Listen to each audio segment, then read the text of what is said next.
Bismillahirrahmanirrahim. Assalamualaikum warahmatullahi wabarakatuh. Apabila hendak menegakkan ilmu, teguhkan semangat, keraskan kemahuan.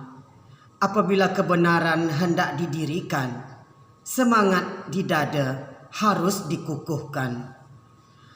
Kepada Allah mohon kekuatan supaya tak patah di tengah jalan.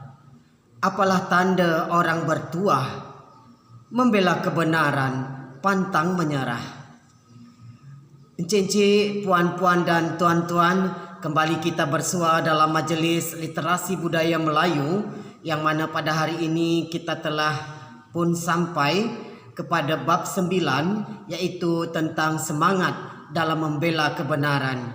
Bab 9 ini diambil daripada buku tentang kesantunan dan semangat Melayu karya besar Datuk Haji Tenas Effendi. Berikut ini adalah ringkasannya. Apalah tanda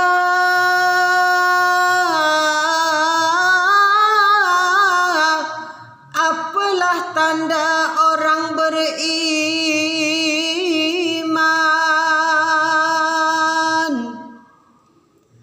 Membela yang benar ia utamakan. Apalah tanda orang berakhlak? Membela yang benar hatinya tunak.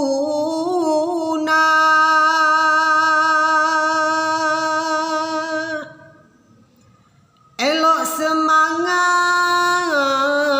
kerana iman, teguh iman kerana ilmu, berguna ilmu kerana amalan,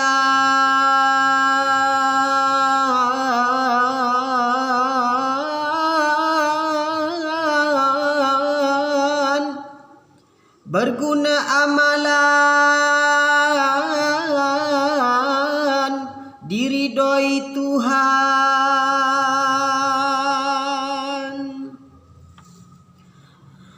Kalau dada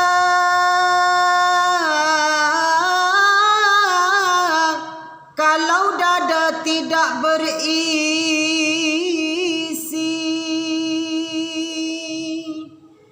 kalau semangat sudah lari, kalau iman berbelah bagi, membela yang benar tentulah lesi.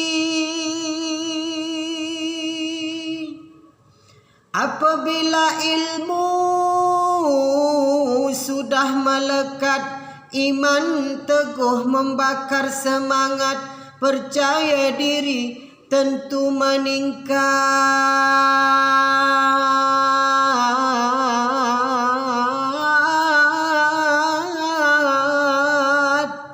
Kepada Allah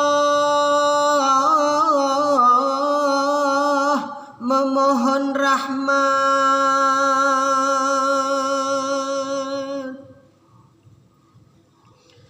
Apabila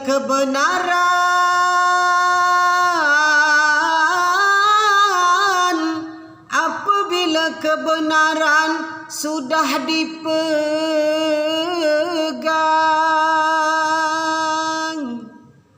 dicabang orang janganlah bimbang, bulatkan hati jangan bercabang, esa hilang dua terbilang.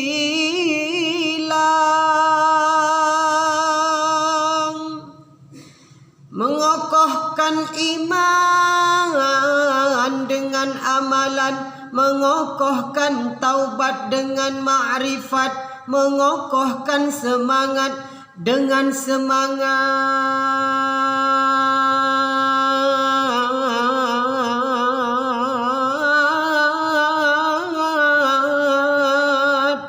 mengokohkan niat